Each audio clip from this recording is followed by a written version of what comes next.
നമസ്കാരം. പവർ പോയിന്റിലേക്ക് സ്വാഗതം.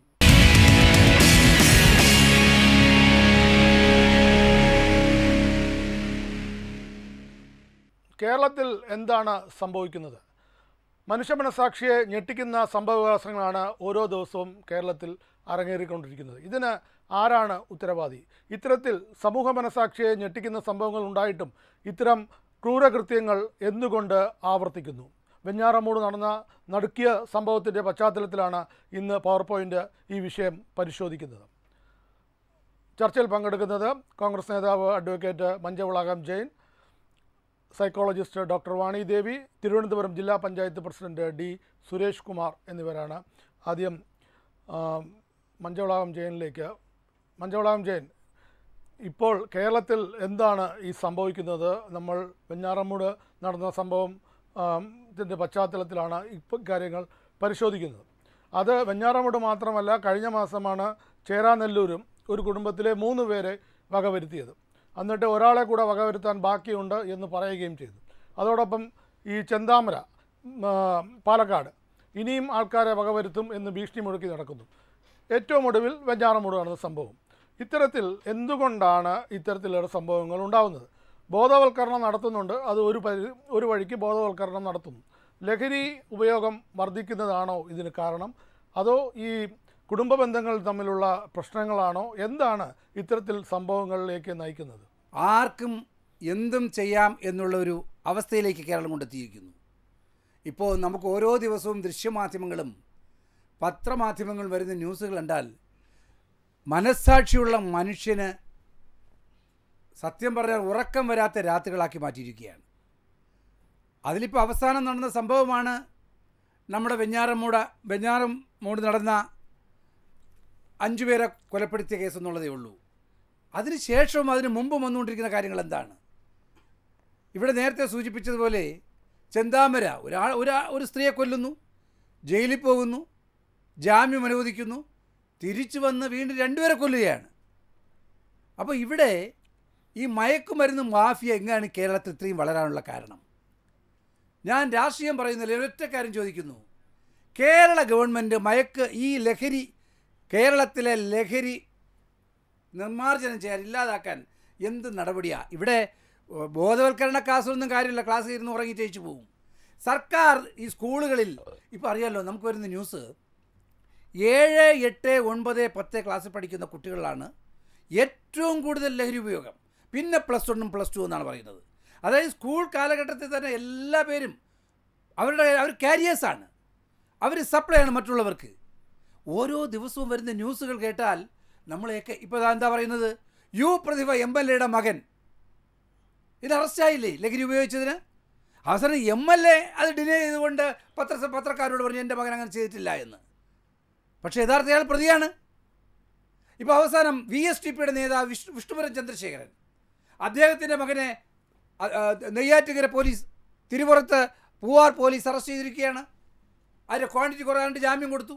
പക്ഷേ വേറെ കാര്യം മനസ്സിലാക്കേണ്ടത്, ഇവിടെ വിഷ്ണുപുരം ചന്ദ്രശേഖരൻ്റെ മകനെ അറസ്റ്റ് ചെയ്യപ്പെട്ടപ്പോൾ വിഷ്ണുപുരം ചന്ദ്രശേഖരൻ പത്രക്കാരോട്, ദൃശ്യമാധ്യമങ്ങളോട് പറയാണ് എൻ്റെ മകനത് ചെയ്തു. ആ പയ്യൻ പറയാണ്, ശിവജി ഞാൻ ചെയ്തു. നോക്കണം നമ്മുടെ കാലം പോകുന്ന പോക്കേ. അതായത് ഏറ്റുപറയാണ്, അച്ഛൻ പറയാണ് കഴിഞ്ഞ 6 മാസമായി അദ്ദേഹം ഇത് ഉപയോഗിക്കുമായിരുന്നു.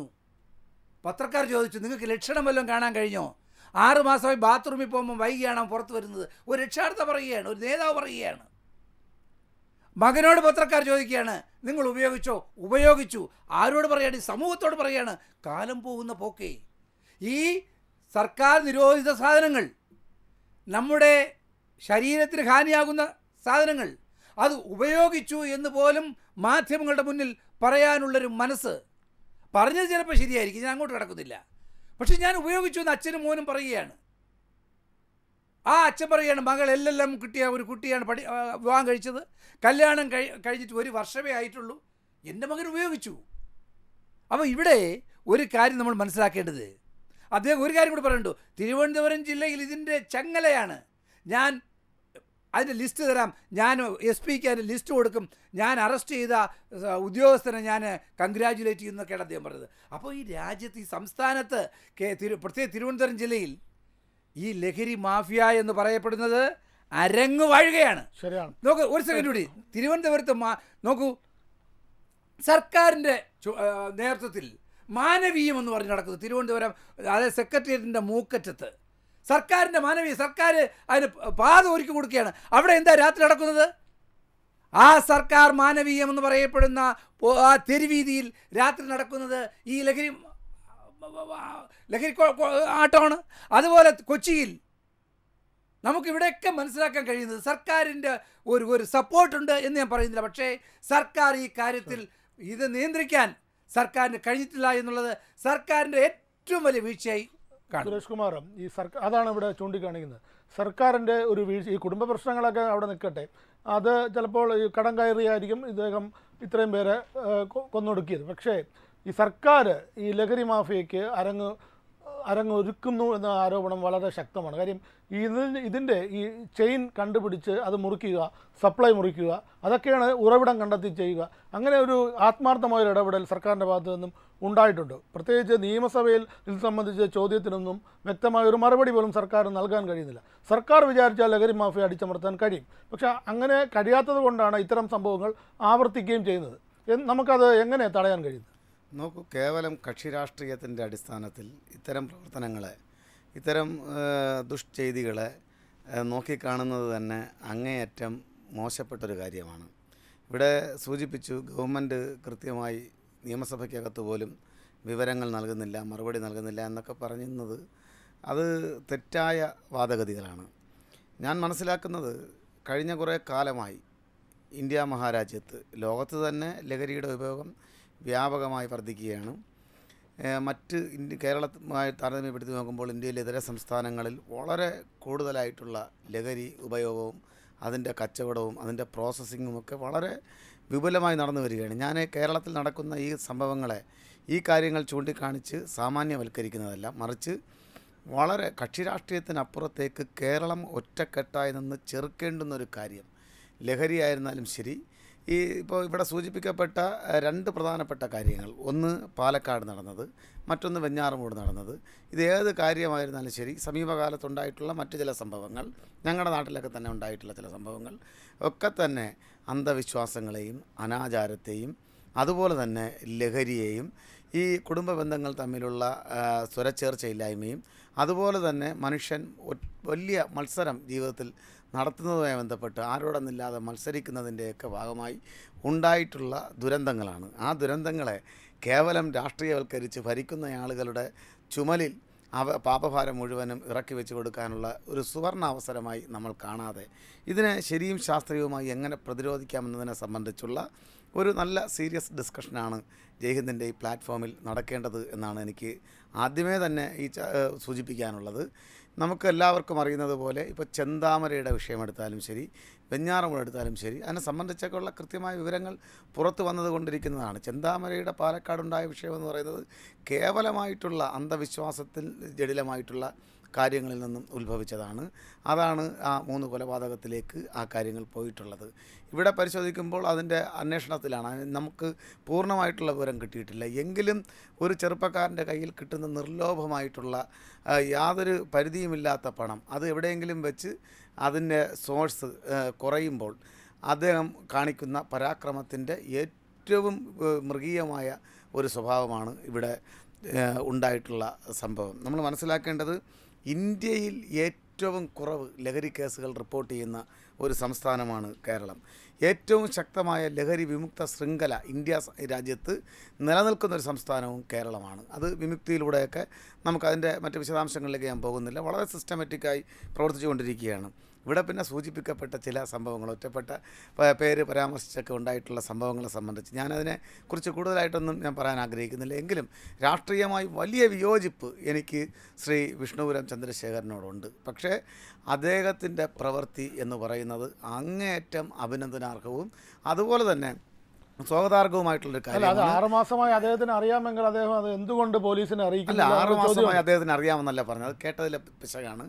6 മാസമായി എൻ്റെ മകൻ ഉപയോഗിക്കുകയാണ് എന്ന് ഞാൻ ഇന്ന് എൻ്റെ മകനോട് ചോദിച്ചപ്പോൾ അദ്ദേഹം പറഞ്ഞു. അദ്ദേഹം ഒരു പിതാവിൻ്റെ സ്ഥാനത്ത് നിന്നുകൊണ്ട്, ഞാൻ പറഞ്ഞല്ലോ അദ്ദേഹത്തോട് യോജിക്കാത്ത മേഖലകളുണ്ട്, പക്ഷേ എങ്കിൽ പോലും ഒരു പിതാവെന്നുള്ള സ്ഥാനത്ത് ഞാൻ അദ്ദേഹത്തെ 100% മറ്റ് രാഷ്ട്രീയ അതിർവരമ്പുകൾക്കപ്പുറത്ത് ഞാൻ അദ്ദേഹത്തെ അംഗീകരിക്കുകയാണ്. കാരണം തൻ്റെ മകൻ ഈ രൂപത്തിലുള്ള ഒരു ശൃംഖലയിൽ കണ്ണിയായിട്ടുണ്ട് എന്ന് മാധ്യമങ്ങൾക്ക് മുന്നിൽ വന്നു നിന്ന്, പൊതുസമൂഹത്തിനോട് വന്നു നിന്ന് പറയാൻ അദ്ദേഹം കാണിച്ച ആർജവവും ധൈര്യവും പല രക്ഷകർത്താക്കൾക്കും അനുകരണീയമായിട്ടുള്ള കാര്യമാണ്, മാതൃകാപരമാണ്. ഇപ്പോൾ ഒരു വിഷയം വന്നാൽ സ്വയം ആത്മഹത്യ ചെയ്യുക, അല്ലെങ്കിൽ കുടുംബക്കാരെ മുഴുവൻ കൂട്ടാത്മഹത്യയിലേക്ക് നയിക്കുക, അല്ലെങ്കിൽ അവരെ കൊലപ്പെടുത്തുക എന്ന രീതിയിലേക്ക് സമൂഹം മാറിക്കൊണ്ടിരിക്കുകയാണ്. അത് എന്താണ് അതിനുള്ള പ്രധാനപ്പെട്ട കാരണം? ലഹരി മരുന്ന് ഉപയോഗം ഒരു വശത്ത് നിൽക്കുന്നു. എന്താണ് ഇത്തരത്തിൽ ക്രൂരകൃത്യങ്ങൾ നയിക്കാൻ? ഇപ്പോൾ അർഫാൻ്റെ വിഷയമായിരുന്നാലും ശരി, അത് അദ്ദേഹം ആത്മഹത്യയ്ക്ക് ശ്രമിച്ചിരുന്നു, കുടുംബം തീരുമാനിച്ചിരുന്നു എന്ന വാർത്തകളൊക്കെ പുറത്തു വരുന്നുണ്ട്. പക്ഷേ ഇവിടെ എന്താണ് സംഭവിച്ചത്? കുടുംബത്തെ മുഴുവൻ ഇല്ലാതാക്കിക്കൊണ്ട് സ്വയം ഇല്ലാതാവാൻ ശ്രമിക്കുന്ന ഒരു സംഭവമാണ് ഇപ്പോൾ വെഞ്ഞാറമൂട് നടന്നത്. അതോടൊപ്പം തന്നെ ചേരാനല്ലൂർ 3 പേരെ വെട്ടിക്കൊലപ്പെടുത്തി ഇനി ഒരാളെ കിട്ടിയില്ലല്ലോ എന്ന സങ്കടമുണ്ട്. അപ്പോൾ എങ്ങോട്ടാണ് ഇത്തരം ഈ സമൂഹത്തിൻ്റെ ഈ പോക്ക് കണ്ടാൽ എന്തുകൊണ്ടാണ് ഇത്തരം ഒരു ചിന്താഗതി വളർന്നു വരുന്ന കാരണം? ഒന്ന്, പ്രതിസന്ധികൾ നമ്മുടെ ജീവിതത്തിൽ, എല്ലാവരുടെയും ജീവിതത്തിലുള്ള കാര്യമാണ് പ്രതിസന്ധി. പലതരത്തിലുള്ള പ്രതിസന്ധികളുണ്ടാവാം. ഈ പറയുന്ന ക്രിമിനൽ ആക്ടിവിറ്റീസ് ഏത് നടന്നു കഴിഞ്ഞാലും, അത് കൊലപാതകമായിക്കോട്ടെ, ആത്മഹത്യ ആയിക്കോട്ടെ, എന്ത് കാര്യമാണെങ്കിലും അതിനകത്തെല്ലാം അവസാനം വന്ന് നിൽക്കുന്ന ഒരു കാര്യം എന്ന് പറയുന്നത് ഒരു പ്രതിസന്ധി ജീവിതത്തിലുണ്ടായി. മേ ബി പ്രണയ നൈരാശ്യം, അല്ലാന്നുണ്ടെങ്കിൽ സാമ്പത്തിക ബുദ്ധിമുട്ട്, പറ്റിക്കപ്പെട്ടു, അല്ലെങ്കിൽ ജോലി നഷ്ടപ്പെട്ടു, വേറൊരാളോടുള്ള വൈരാഗ്യം, എന്നെ കുറ്റം പറഞ്ഞു, അല്ലെങ്കിൽ എന്നെക്കുറിച്ച് മോശമായി പറഞ്ഞു, എൻ്റെ കുടുംബ ബന്ധം തകർന്നു, ഇതുപോലെയുള്ള പല പല റീസൺസാണ് പലപ്പോഴും നമ്മൾ കാണുന്നത്. ഇതെല്ലാം ജീവിതത്തിലെ പ്രതിസന്ധികളാണ്. ഈ ജീവിതത്തിലെ പ്രതിസന്ധികൾക്കെല്ലാം സൊല്യൂഷൻ ഒരു അഗ്രഷനാണ് എന്നുള്ള നിലയിലേക്ക് മനുഷ്യൻ ചിന്തിക്കാൻ തുടങ്ങിയ സ്ഥലം മുതലാണ് ഇത് ഇത്രയും അധികം കൂടാൻ തുടങ്ങിയത്. ഇത് എന്തുകൊണ്ട് അഗ്രഷൻ ആണ് ജീവിതത്തിലെ പ്രതിസന്ധികൾക്ക് സൊല്യൂഷൻ എന്ന് ചിന്തിക്കാൻ തുടങ്ങി എന്ന് ചോദിച്ചാൽ, അത് ഒരു ഫാക്ടർ കൊണ്ടല്ല, മൾട്ടിപ്പിൾ ഫാക്ടേഴ്സിൻ്റെ ഇഫക്റ്റാണ് മനുഷ്യൻ്റെ ഒരു പ്രോബ്ലം സോൾവിങ് സ്കില്ലിനെ നിർണ്ണയിക്കുന്നത്. അപ്പോൾ പ്രതിസന്ധികളെല്ലാം ഒരു പ്രോബ്ലമാണല്ലോ, ഇതിനെയൊക്കെ എങ്ങനെ സോൾവ് ചെയ്യണം എന്നുള്ളത് നിർണ്ണയിക്കുന്നത് നമ്മളുടെ ജീവിതത്തിലെ എക്സ്പീരിയൻസസ്, നമ്മൾ ചുറ്റും കാണുന്നത് എന്താണ്, നമ്മുടെ സ്വന്തമായിട്ടുള്ള ചിന്താശേഷി, നമുക്ക് കിട്ടുന്ന കാര്യങ്ങളെ അപഗ്രഥിക്കാനുള്ള കഴിവ്, ഇതിന് നമുക്ക് സമൂഹത്തിൽ നിന്ന് കിട്ടുന്ന സപ്പോർട്ട്, നമ്മൾ ഒരു ബിഹേവിയർ കാണിച്ചാൽ അതിന് എന്ത് ഇമ്പാക്റ്റ് ഉണ്ടാവും, ഇതിനെയൊക്കെ അടിസ്ഥാനപ്പെടുത്തിയിരിക്കും നമ്മൾ എങ്ങനെയാണ് ഒരു പ്രോബ്ലത്തിനെ സോൾവ് ചെയ്യുക എന്നുള്ളത്. പലപ്പോഴും ആത്മഹത്യയിലേക്ക് നയിക്കുന്നത് ഇനി വേറൊരു സൊല്യൂഷനെ കുറിച്ച് എനിക്ക് ചിന്തിക്കാൻ പറ്റുന്നില്ല എന്നുള്ള നമ്മുടെ മസ്തിഷ്കത്തിൻ്റെ ചിന്താരീതി കൊണ്ടാണ്. അതൊരു ന്യൂറോ കെമിക്കൽ റിയാക്ഷൻ്റെ ഭാഗമായിട്ട് വരുന്നതാണ്. ഹോപ്പ്ലെസ്നെസ്, വർത്ത്ലെസ്നെസ്, അതേപോലെ തന്നെ ഹെൽപ്ലെസ്നെസ്, ഈ 3 ട്രയാഡ്സും കൂടെ ഒന്നിച്ച് വരുന്ന ഒരു സാഹചര്യത്തിലാണ് ഒരു മനുഷ്യൻ ആത്മഹത്യ എന്ന് ചിന്തിക്കുന്നത്. എൻ്റെ ജീവിതം ഇവിടെ അവസാനിപ്പിച്ചാൽ ഈ പ്രശ്നം തീർന്നു എന്ന് വിചാരിക്കുന്നത്. ഇത് ഒരു കൊലപാതകത്തിലേക്കും കൂടെ പോകുമ്പോൾ, അല്ലെങ്കിൽ മറ്റുള്ളവരെയും കൂടെ ദ്രോഹിക്കുന്ന തരത്തിൽ, അതും ബ്രൂട്ടലായിട്ടുള്ള കാര്യങ്ങളിലേക്ക്, വെഞ്ചൻസ്, വൈരാഗ്യം, പക മനസ്സിൽ കൊണ്ട് നടന്ന് ചെയ്യുക എന്നൊക്കെ പറയുമ്പോഴത്തേക്കും, പ്ലാൻഡായിട്ട് ചെയ്യുക എന്നൊക്കെ പറയുമ്പോൾ, ഇതൊന്നും ഇമ്പൾസീവായിട്ട് ആ ഒരു മൊമെൻറ്റിൽ ഉണ്ടാവുന്ന കാര്യങ്ങളൊന്നുമല്ല, വളരെ കൃത്യമായി പ്ലാൻ ചെയ്ത് തന്നെ നടക്കുന്ന കാര്യങ്ങളാണ്. അപ്പോൾ ഈ പ്ലാനിങ്ങിൻ്റെ ഫേസിലേക്കൊക്കെ നയിക്കുന്നത് ഇങ്ങനെയൊക്കെ ഇവിടെ ചെയ്താൽ ഇറ്റ് ഈസ് ഓക്കെ എന്നുള്ള ഒരു സോഷ്യൽ ആട്രിബ്യൂട്ടും കൂടെ ഉണ്ട് അതിനകത്ത്. നമ്മുടെ സമൂഹത്തിൽ ഇതൊക്കെ ചെയ്ത് കഴിഞ്ഞാലും കുഴപ്പമില്ല, ഞാൻ കുറച്ച് നാൾ കഴിയുമ്പോൾ ജയിലിൽ കിടക്കും, ഇല്ലെങ്കിൽ ജാമ്യം കിട്ടും, ഇല്ലെങ്കിൽ എൻ്റെ പരോൾ അനുവദിക്കും, എനിക്ക് 1000 പ്രാവശ്യം പരോളിൽ പുറത്തിറങ്ങാം, എനിക്ക് വേണ്ടുന്ന എല്ലാ സംരക്ഷണങ്ങളും കിട്ടും. ഇവിടുത്തെ നമ്മുടെ ജയിൽ ജീവിതം പോലും ഒരു പണിഷ്മെൻ്റ് ആണോ എന്ന് നമ്മൾ ചിന്തിക്കേണ്ടതായിട്ടുള്ളൊരു സാഹചര്യമാണ്. സോ നമ്മളുടെ ബിഹേവിയറിന് എന്ത് ഇമ്പാക്റ്റ് ഉണ്ടാവുന്നു എന്നുള്ളത് ക്രൈം ചെയ്യുന്ന ഒരു വ്യക്തി അറിയുന്നില്ല. പിന്നെ നമ്മുടെ മീഡിയയുടെ ഇൻഫ്ലുവൻസ്, അത് പലതരത്തിൽ അതിനെ നെഗറ്റീവായിട്ട്, അതായത് മീഡിയയ്ക്ക് ഇൻഫ്ലുവൻസ് ഇല്ല എന്ന് വാദിക്കുന്നവരുണ്ടെങ്കിൽ പോലും ഡെഫിനറ്റായിട്ടും മീഡിയയ്ക്കും പ്രത്യേകിച്ച് നമ്മുടെ യുവതലമുറയ്ക്ക് അവർ കളിക്കുന്ന ഗെയിംസ്, പ്രത്യേകിച്ച് ഗാഡ്ജറ്റ്സ് യൂസ് ചെയ്ത് കളിക്കുന്ന ഗെയിംസ്, ഇതെല്ലാം അഗ്രഷനാണ് അവരുടെ മുമ്പിലേക്ക് കാട്ടിക്കൊടുക്കുന്നത്. ഫ്രീ ഫയർ പോലെയുള്ള ഗെയിംസ് സ്ഥിരമായി കളിക്കുന്ന 5 വയസ്സും 6 വയസ്സും ഒക്കെ പ്രായം മുതലേ തന്നെ ഇതുപോലെ നമ്മുടെ മുമ്പിൽ വന്ന് പെടുന്ന, നമ്മളുടെ ജീവിതത്തിനെ മുന്നോട്ട് നയിക്കുന്ന അല്ലെങ്കിൽ തടസ്സം നിൽക്കുന്ന പ്രതിസന്ധികളെ ഇല്ലായ്മ ചെയ്യാൻ, അത് ബോംബിട്ടിട്ടാണെങ്കിലും വെടിവെച്ചിട്ടാണെങ്കിലും ഇല്ലായ്മ ചെയ്യാൻ കാണുകയും ആ ബ്ലഡ് ഷെഡ് കാണുകയും പല ഗെയിംസിലും എങ്ങനെയാണ് രക്തം ചിന്തുന്നതെന്ന് വളരെ വ്യക്തമായി കാണിക്കുകയും ഇങ്ങനെ തന്നെ ചിന്തിച്ചുകൊണ്ടിരിക്കുക, നമ്മുടെ ശത്രു എവിടെയാണ് ഒളിച്ചു നിൽക്കുന്നത് എന്നുള്ളതിനെ വെർബലി കമൻട്രി പറഞ്ഞുകൊണ്ടും ഇത് കേട്ടുകൊണ്ടും കളിച്ചുകൊണ്ടിരിക്കുന്ന കുട്ടികളെ സംബന്ധിച്ചിടത്തോളം, അല്ലെങ്കിൽ ഇത് നമുക്ക് കുട്ടികളെന്നൊന്നും പറയാൻ പറ്റില്ല, ഇതുപോലെയുള്ള ഗെയിംസൊക്കെ കളിക്കുന്ന ഒരുപാട് മനുഷ്യരുണ്ട്.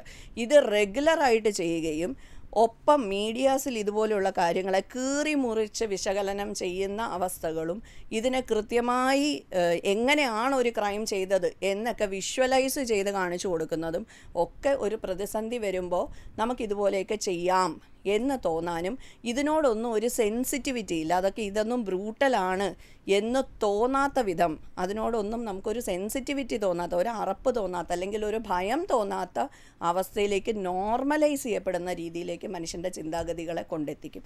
ഇതെല്ലാം നമ്മളുടെ ഇടയിൽ ക്രൈംസ് കൂടുന്നതിന് റീസൺസാണ്.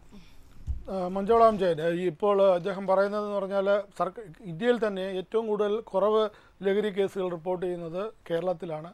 അതോടൊപ്പം തന്നെ വിഷ്ണുപുരം ചന്ദ്രശേഖരൻ്റെ മാതൃക അദ്ദേഹം സ്വാഗതം ചെയ്യുകയും ചെയ്യുന്നു. നമുക്ക് എന്ത് ചെയ്യാൻ കഴിയും? സർക്കാരിനെ മാത്രമായിട്ട് ഇത് നിയന്ത്രിക്കാൻ കഴിയില്ല എന്നുള്ള കാര്യം വ്യക്തമാണ്. അപ്പോൾ ഒരു രാഷ്ട്രീയ പ്രസ്ഥാനത്തിൻ്റെ ഒരു പ്രതിനിധി എന്ന നിലയിൽ താങ്കൾ എങ്ങനെയാണ് ഇതിനെ വിലയിരുത്തുന്നത്?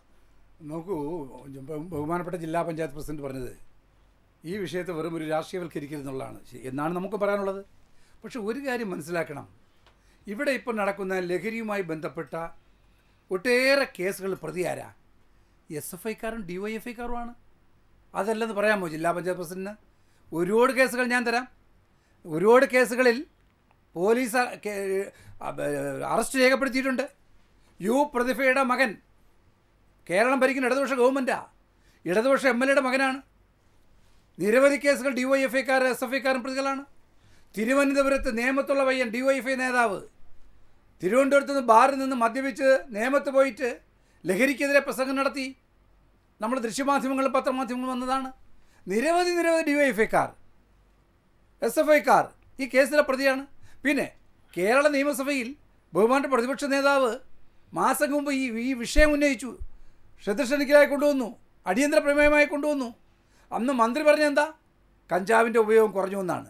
കഞ്ചാവിൻ്റെ ഉപയോഗം കുറഞ്ഞു, പക്ഷേ ഇവിടെ MDMA പോലുള്ള ഇതിനെ പറയുന്ന സിന്തറ്റിക് ഡ്രഗ്സ് എന്നാണ്. സിന്തറ്റിക് ഡ്രഗ്സിൻ്റെ ഉപയോഗം കേരളത്തിൽ വർദ്ധിച്ചിരിക്കുകയാണ്. മറ്റ് സംസ്ഥാനങ്ങളിൽ കുറവാണ്. ഞാനിതാ വ്യക്തമായി പറയുന്നു, മറ്റ് സംസ്ഥാനങ്ങളെക്കാളും ഏറ്റവും കൂടുതൽ ഇന്ന് കേരള സംസ്ഥാനത്തായി മാറി, പ്രത്യേകിച്ച് തിരുവനന്തപുരം ജില്ലയിൽ. അത് സിന്തറ്റിക് ഡ്രഗ്സിൻ്റെ ഉപയോഗം എന്ന് പറയുമ്പോൾ പ്രതിപക്ഷ നേതാവ് നിയമസഭയിൽ പറഞ്ഞതുപോലെ ഈ മദ്യപിക്കുന്നത് തെറ്റാണ്, അധികം മദ്യപിക്കുന്നവർ മരണത്തിന് കീഴടങ്ങേണ്ടി വരും. പക്ഷേ ഇതങ്ങനെയല്ല. സിന്തറ്റിക് ഡ്രഗ്സ് ഉപയോഗിക്കുന്നവർ കെമിക്കൽ സബ്സ്റ്റൻസ് കൂടുതലാണ്, ഇത് മരണമേ ഉള്ളൂ. പിന്നെ ഇതിന് പോകാൻ വഴിയില്ല. അതും കുട്ടിക്കാലത്ത് തുടങ്ങുകയാണ് സ്കൂളുകളിൽ. ഞാൻ ചോദിക്കട്ടെ, ഈ സർക്കാർ സ്കൂളുകളിലാണ് എല്ലാ റിപ്പോർട്ടും വരുന്നല്ലോ, ഞാനും പറഞ്ഞല്ലോ, ഏറ്റവും കൂടുതൽ ഉപയോഗം കാരിയേഴ്സ് എന്ന സ്കൂൾ തലത്തിലാണ്. അതെല്ലാവർക്കും അറിയാം, സത്യമാണ്. എന്ത് നടപടിയെടുത്തു? സ്കൂളിലൊരു സർപ്രൈസ് സ്ക്വാഡ് നടത്താൻ കഴിഞ്ഞിട്ടുണ്ടോ? സ്കൂളിൽ പരിശോധന നടത്തുന്നുണ്ടോ? ഏതെങ്കിലും സ്കൂളിൽ, ഈ സർക്കാർ സ്കൂളുകളിലോ പ്രൈവറ്റ് സ്കൂളിലോ ഈ സർക്കാർ, ഞാൻ ചോദിക്കുന്നു, ഈ ഇത്രയും ലഹരി ഉപയോഗം വന്നതിന് ശേഷം ഏതെങ്കിലും സ്കൂളിൽ കുട്ടികളെ ഒന്ന് പരിശോധിക്കാൻ തയ്യാറായിട്ടുണ്ടോ? ഇല്ല. ഇവിടെ നമ്മൾ നമുക്കെല്ലാവർക്കും അറിയാമല്ലോ, ഏറ്റവും കൂടുതൽ കുട്ടികളിലാണ്.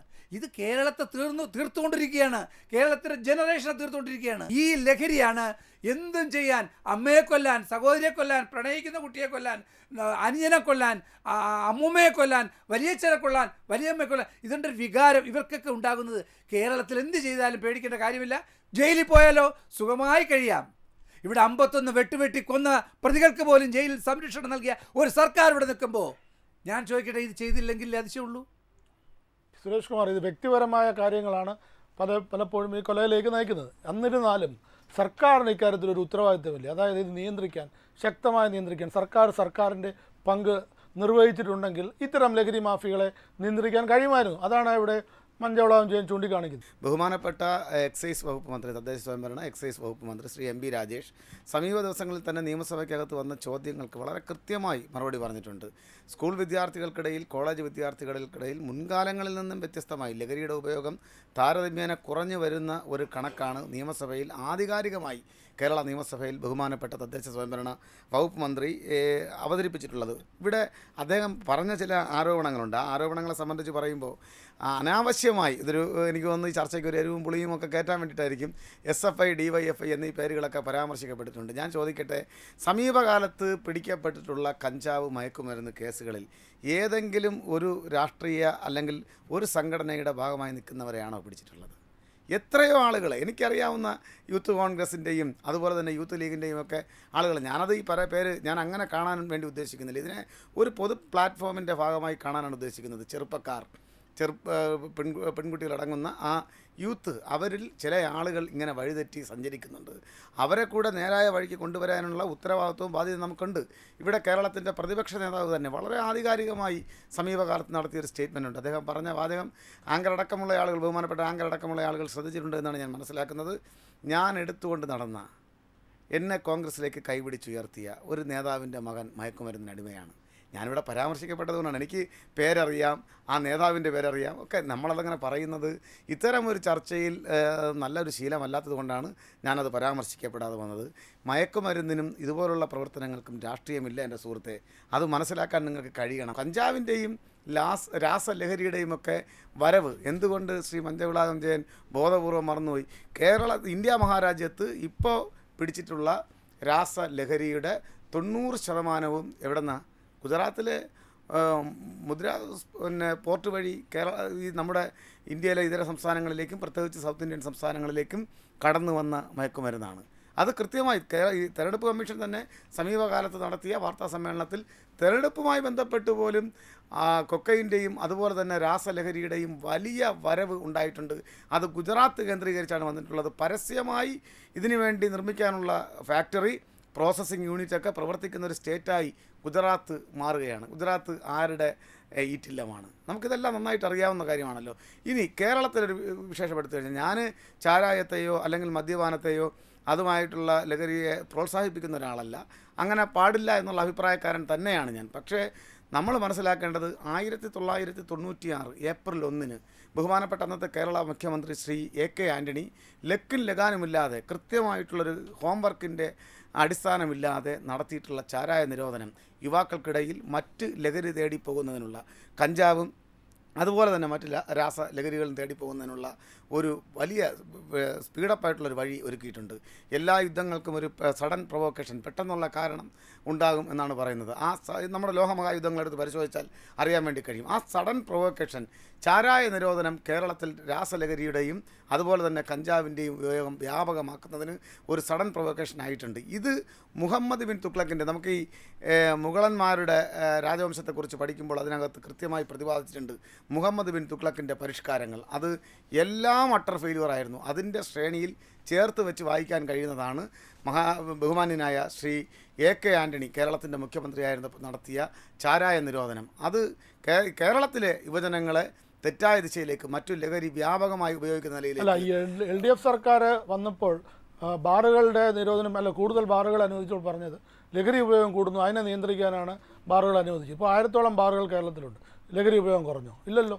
അല്ല, ലഹരിയുടെ ഇപ്പം ഞാൻ നേരത്തെ സൂചിപ്പിച്ചല്ലോ, ഈ നമ്മൾ കൃത്യമായി ഗ്രഹപാഠം ചെയ്തുകൊണ്ട് കൃത്യമായിട്ടുള്ളൊരു പ്ലാനിങ്ങോടുകൂടി ഇവിടെ മദ്യവർജനമല്ല, കൃത്യമായ ബോധവൽക്കരണത്തിലൂടെ മദ്യം കൃത്യമായി വർജിച്ച് കൊണ്ടുവരിക, അല്ലെങ്കിൽ ഒരു പ്രോസസ്സിങ്ങിൻ്റെ ഭാഗമായിട്ട് മാത്രമേ ലഹരിയുടെ ഉപയോഗം കുറച്ചുകൊണ്ട് വരാൻ വേണ്ടി സാധിക്കുകയുള്ളൂ. അല്ല ഒറ്റയടിക്ക് നമ്മൾ ഇതിനെ നിരോധിച്ചാൽ അതുണ്ടാക്കുന്ന കോൺസിക്വൻസസ് നമുക്ക് ചിന്തിക്കാൻ പോലും കഴിയാത്ത ദുരന്തമായിരിക്കും എന്നുള്ളത് വളരെ കൃത്യമാണ്. വാണിദേവ്, ഇവിടെ പ്രസക്തമായ വിഷയം, ഇവിടെ അദ്ദേഹം പറഞ്ഞതുപോലെ ഇപ്പോൾ വെള്ളറടയിൽ അത് കൊലപാതകം, അച്ഛനെ കൊന്നിട്ട് നേരെ സ്റ്റേഷനിലേക്ക് പോവുകയാണ്. ഇവിടെയും അതുപോലെ തന്നെയാണ്, നേരെ സ്റ്റേഷനിലേക്ക് പോയി കീഴടങ്ങുന്ന ഒരു പ്രവണത. എന്തുകൊണ്ടാണ് അത്? ഇവരാരും ഒളിവിൽ പോകാനൊന്നും ശ്രമിക്കാതെ നേരെ ഞാൻ കീഴടങ്ങുകയാണ്. അപ്പോൾ നിശ്ചയിച്ചുറപ്പിച്ച് ഒരു കുറ്റബോധം പോലും ഇല്ലാതെ പോകുന്നതിൻ്റെ കാരണം എന്താണ്? നേരിട്ട് പോയി പ്രതി കീഴടങ്ങി എന്ന് പറയുമ്പോൾ അതിന് കൊടുക്കുന്ന ഒരു ഹൈപ്പുണ്ട്, ഒരു ഹീറോയിസമുണ്ട്. ഇതും പലപ്പോഴും പല സിനിമകളിൽ ഉൾപ്പെടെയുള്ള കാര്യങ്ങളിൽ ഇതിനെ ഹൈപ്പ് ചെയ്ത് കാണിക്കുന്നുണ്ട്. കീഴടങ്ങുന്നവൻ എന്തോ മഹാനാണ് എന്നുള്ള തലത്തിൽ. ഇതും ഒരു വേ ആണല്ലോ, ഞാൻ ക്രൈം ചെയ്ത് കഴിഞ്ഞിട്ട് ഒളിച്ചിരിക്കുന്ന കഷ്ടപ്പെടുന്നതിനെക്കാട്ടിലും ബെറ്റർ ആണല്ലോ എന്നുള്ള ഒരു കാര്യവും ഇതിനകത്തൊരു റീസൺ ആയിരിക്കാം. പോയി കീഴടങ്ങിയാൽ ചില സംഭവങ്ങളിലെങ്കിലും ഗിൽറ്റ് ഉണ്ടായിട്ട് പോയി കീഴടങ്ങുന്നവരുണ്ട്. ചെയ്തു പോയി, ഇമ്പൾസീവായിട്ട് ചെയ്തു പോയി, അതായത് ആ ഒരു നൈമിഷികമായിട്ടുള്ള ചിന്തകളുടെ ഭാഗമായിട്ട് ചെയ്തു പോയി. പക്ഷെ ഇനി എന്ത് എന്നുള്ളൊരു സ്ഥലത്ത് നിയമത്തിന് കീഴടങ്ങുക എന്നുള്ള ഉദ്ദേശത്തിൽ പോയി കീഴടങ്ങിക്കൊണ്ട് എന്താണോ നിയമം അനുശാസിക്കുന്നത് അത് ഞാൻ സ്വീകരിക്കാൻ തയ്യാറാണ് എന്നുള്ളത് ഒരു ഗിൽറ്റിൻ്റെ ഭാഗമായി ചെയ്യുന്നവരും ഉണ്ട്. ഈ 3 തലങ്ങളിലാണ് സാധാരണ നമ്മൾ കീഴടങ്ങുന്നത്. എന്തിനു വേണ്ടി ഒരാൾ പോയി കീഴടങ്ങി എന്ന് ചോദിച്ചാൽ നമുക്കത് എക്സ്പ്ലെയിൻ ചെയ്യാനായിട്ട് പറ്റുക. പിന്നെ സാറ് പറഞ്ഞതുപോലെ കണക്കുകൾ കുറഞ്ഞു എന്നൊക്കെ പറയുമ്പോൾ, അല്ലെങ്കിൽ പിടിക്കുന്ന കേസുകളുടെ എണ്ണം കുറഞ്ഞു, ഇപ്പോൾ റിപ്പോർട്ട് ചെയ്യുന്നില്ല എന്നൊക്കെ പറഞ്ഞു കഴിഞ്ഞാൽ അവിടെ റിപ്പോർട്ട് ചെയ്യുന്നില്ല എന്ന് മാത്രമേ അതിന് നമുക്ക് അർത്ഥം പറയാൻ പറ്റുള്ളൂ. പിടിക്കപ്പെടുന്നില്ല അല്ലെങ്കിൽ റിപ്പോർട്ട് ചെയ്യപ്പെടുന്നില്ല എന്ന് മാത്രമേ ഉള്ളൂ. പക്ഷെ ഉപയോഗം കുറഞ്ഞു എന്നൊന്നും പറയാൻ പറ്റില്ല. ആ ഉപയോഗം കുറഞ്ഞു എന്ന് പറയണമെങ്കിൽ ഇവിടെ സാധാരണ നമ്മൾ OCD കേസുകളിൽ പറയാറുണ്ട്, ചില സിംറ്റംസുമായിട്ടായിരിക്കും ആൾക്കാർ വരുന്നത്. ഈ സിംറ്റംസ് മാറിയോ എന്ന് ചോദിച്ചാൽ മാറി എന്ന് പറയും ട്രീറ്റ്മെൻറ്റിൻ്റെ ഭാഗമായിട്ട്. പക്ഷെ മറ്റ് ചില സിംറ്റംസ് അവിടെ പൊങ്ങി വന്നിട്ടുണ്ടാവും, സിംറ്റം സബ്സ്റ്റിറ്റ്യൂഷൻ എന്ന് പറയും. അതുപോലെ ഈ പറയുന്ന ചില ലഹരി വസ്തുക്കൾ ഉപേക്ഷിച്ചുകൊണ്ട് അല്ലെങ്കിൽ അതിൻ്റെ ഉപയോഗം കുറഞ്ഞുകൊണ്ട് അതിനേക്കാൾ വീര്യം കൂടിയ മറ്റ് ചില വസ്തുക്കൾ അവിടെ കൂടുതലായി വരുന്നുണ്ട് എന്നുള്ളത് തന്നെയാണ് നമുക്ക് മനസ്സിലാക്കാൻ പറ്റുന്നത്. പിന്നെ സർക്കാർ നടത്തുന്ന അല്ലെങ്കിൽ മറ്റ് പ്രോജക്റ്റുകൾ, എങ്ങനെ അവയർനെസ് കൊടുക്കാം എന്നൊക്കെ ഉള്ള ഏരിയാസിൽ വരുന്ന പ്രോജക്റ്റുകൾ ഇവിടെയൊക്കെ വളരെ ഭംഗിയായി നടന്നുകൊണ്ടിരുന്ന, സ്കൂൾ തലങ്ങളിൽ പോലും നടന്നുകൊണ്ടിരുന്ന പല പ്രോജക്റ്റുകളും ഫണ്ടില്ല എന്ന് പറഞ്ഞ് പിരിച്ചുവിടുന്ന അവസ്ഥകളുണ്ടായിട്ടുണ്ട്. അപ്പോൾ ആരും വന്ന് നേരിട്ട് ഞാൻ ലഹരി ഉപയോഗിച്ചു, എനിക്ക് അതിൽ നിന്ന് മുക്തി വേണം എന്ന് പറഞ്ഞ് വരാൻ ഉള്ള സാധ്യത എന്ന് പറയുന്നത്, നമ്മൾ സ്നോബോൾ ടെക്നിക്ക് യൂസ് ചെയ്ത് അല്ലെങ്കിൽ ഒരാൾ ലഹരി ഉപയോഗിക്കുന്ന ഒരു വ്യക്തിയെ കണ്ടെത്തി അവിടെ നിന്ന് അടുത്തയാൾ ആരാണ് എന്ന് നോക്കി അവരെ ഇതിലേക്ക് കൊണ്ടുവന്ന് മോട്ടിവേറ്റ് ചെയ്ത് ഒരു ചികിത്സയുടെ ഭാഗമൊക്കെ ആക്കുന്നതിൻ്റെ അത്രയും ഇഫക്റ്റീവ് അല്ല, അല്ലെങ്കിൽ അത്രയും നമ്പർ കൂടുതലല്ല സ്വയമേ ഒരാൾ വന്നിട്ട് ഞാൻ ചികിത്സിക്കാൻ റെഡിയാണ് അല്ലെങ്കിൽ എനിക്കിത് നിർത്തണം എന്ന് പറഞ്ഞു വരാൻ. അപ്പോൾ ഈ പ്രോജക്റ്റുകൾക്കൊക്കെ അല്ലെങ്കിൽ ഇതുപോലെയുള്ള സംവിധാനങ്ങൾക്ക് വളരെ ഇമ്പോർട്ടൻസ് ഉണ്ട്. പക്ഷേ ഇതൊന്നും ഇവിടെ ഇഫക്റ്റീവായിട്ട് നടക്കുന്നില്ല, അല്ലെങ്കിൽ നടന്നുകൊണ്ടിരുന്നത് തന്നെ നിർത്തലാക്കപ്പെട്ടു എന്നുള്ള സാഹചര്യവും ഇതിനകത്തൊരു സങ്കടകരമായ കാര്യമാണ്. ഇപ്പോൾ വെഞ്ഞാറമൂട് നടന്ന സംഭവം ഉൾപ്പെടെയുള്ള കാര്യങ്ങൾ കേരള മനസ്സാക്ഷിയെ ഞെട്ടിച്ച് സംഭവവികാസങ്ങളാണ്. ഇതിനൊരു അറുതിയുണ്ടോ എന്നാണ് ചോദ്യം. ആ ചോദ്യത്തിന് മറുപടി നൽകേണ്ടത് കേരള സർക്കാരും കേരളീയ സമൂഹവുമാണ്. പവർ പോയിന്റ് സമാപിക്കുന്നു. ചർച്ചയിൽ പങ്കെടുത്ത എല്ലാ അതിഥികൾക്കും നന്ദി അറിയിക്കുന്നു. ജയ് ഹിന്ദ്.